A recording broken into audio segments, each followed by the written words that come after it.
नमस्कार, बहुत स्वागत आप सभी का हिंदी खबर में। मैं हूं आपके साथ ऋतु भंडारी। शुरुआत करेंगे एक बड़ी खबर के साथ बुलेटिन की। महाराष्ट्र के मंत्रिमंडल विस्तार पर बड़ी खबर है। एनसीपी से बनने वाले संभावित मंत्रियों पर यह बड़ी खबर है। छगन भुजबल बनाए जा सकते हैं कैबिनेट मंत्री। बड़ी खबर, जहां आदिति तटकरे, अनिल पाटिल भी बन सकते हैं मंत्री। संजय बनसोडे, मकरंद पाटिल भी बन सकते हैं मंत्री। ये सूत्रों के हवाले से बड़ी जानकारी है। तमाम नाम जो लगातार अब सामने आ रहे हैं, जिसको लेकर लंबे समय से सुगबुगाहट भी चल रही थी कि इन नामों पर अंतिम मुहर लग सकती है, लेकिन इंतजार अभी कल का करना होगा, क्योंकि इसमें सना मलिक के इंद्रनील को भी मंत्री बनाया जा सकता है।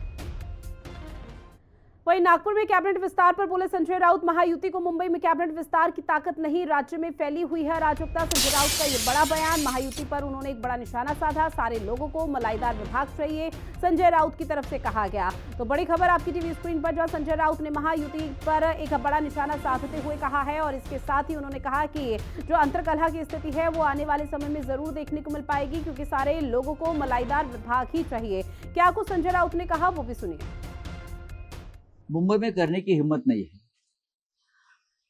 नागपुर में अधिवेशन है, सबसे पहले मुख्यमंत्री का एक जुलूस निकलेगा वहां। मुझे लगता है मुख्यमंत्री का जुलूस निकालने से पहले ये लोगों ने ईवीएम का जुलूस निकालना चाहिए। ईवीएम का जुलूस निकालना चाहिए और पहले कैबिनेट में घोषणा करनी चाहिए कि हम ईवीएम का सबसे बड़ा मंदिर आरएसएस मुख्यालय के सामने बनाएंगे। हाँ, मोतीबाग, क्या बोलता हूं, मोतीबाग है ना उधर, एक ईवीएम का मंदिर बनाएंगे लोग। अभी जुलूस निकालेंगे। इस राज्य को 1 महीना हो गया, सरकार नहीं है, एक मुख्यमंत्री है, 2 उप मुख्यमंत्री है, किसके पास कौन से विभाग है किसी को पता नहीं। महाराष्ट्र में दर दिन गांव गांव में हत्याएं, खून, बलात्कार, रेप हो रहा है। उसके बारे में मुख्यमंत्री जवाब नहीं दे पा रहे। सबको मलाईदार विभाग चाहिए। तो वही महाराष्ट्र मंत्रिमंडल विस्तार का फॉर्मूला अब तय हो चुका है, जहां सूत्रों के मुताबिक कहा जा रहा है कि बीजेपी 20 पद अपने पास रख सकती है। यानी कि बीजेपी के पाले से 20 ऐसे विधायक होंगे जो मंत्री पद और गोपनीयता की शपथ लेंगे। वही शिवसेना से 12, एनसीपी से 10 की संख्या बताई जा रही है, जो कल मंत्रिमंडल में यहां पर शपथ लेते हुए नजर आएंगे। और उसका इंतजार किया जा रहा है कि क्या इसी संख्या के आधार पर, इसी पैटर्न के आधार पर कल महायुति में मंत्रिमंडल का विस्तार होगा। क्योंकि एक बड़ा चैलेंज है इस वक्त बीजेपी के सामने, तमाम दिग्गजों के सामने, किस तरह से अंतरकलह की स्थिति सामने न आए उसका ध्यान रखना।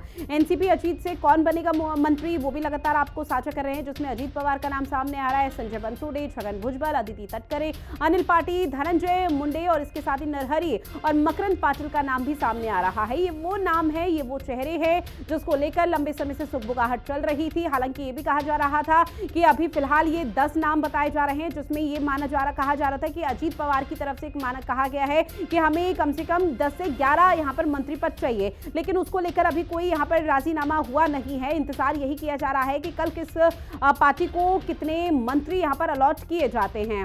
ऐसे में सीधा न्यूज रूम का रुख करेंगे, जहां मेरी सहयोगी तृष्णा यादव हमारे साथ लाइव बनी हुई है। तृष्णा, चूंकि देखिए एक पैटर्न यहां पर तैयार किया गया है, उसी पैटर्न के आधार पर तमाम जो पार्टी है महायुति में, अलायंस में, वो अपने मंत्री पद का विस्तार यहां पर करती हुई नजर आएंगी। लेकिन अभी क्या जानकारी कि बीजेपी, अजीत पवार और शिंदे गुट, इन तीनों को किस तरह से मंत्रियों के विभागों का बंटवारा होता हुआ नजर आने वाला है? बिल्कुल ऋतु, देखिए जिस प्रकार से शिव शिंदे होम मिनिस्ट्री और देखा जाए वित्त मंत्रालय, इन दोनों की मांग कर रहे थे, दोनों मलाईदार जो मंत्री डिपार्टमेंट है वो उनको चाहिए था। लेकिन जब दिल्ली में मीटिंग हुई थी, जिसमें अजित पवार, देवेंद्र फडणवीस पहुंचे हुए थे, जिसमें शिंदे नहीं गए थे, पहले ही ये साफ हो गई थी तस्वीरें कि गृह मंत्रालय और वित्त मंत्रालय भारतीय बीजेपी अपने पास ही रखेगी। और एक बार अगर इतिहास का रुख किया जाए तो देखिए, जब महाअघाड़ी और महायुति एक साथ थे, शिंदे आए थे, तो उस वक्त देवेंद्र फडणवीस डिप्टी सीएम थे और शिंदे उस वक्त मुख्यमंत्री थे। और देखिए इतिहास किस तरह से दोहराता है। आज जो है देवेंद्र फडणवीस मुख्यमंत्री हैं और एकनाथ शिंदे जो हैं वो उप मुख्यमंत्री हैं।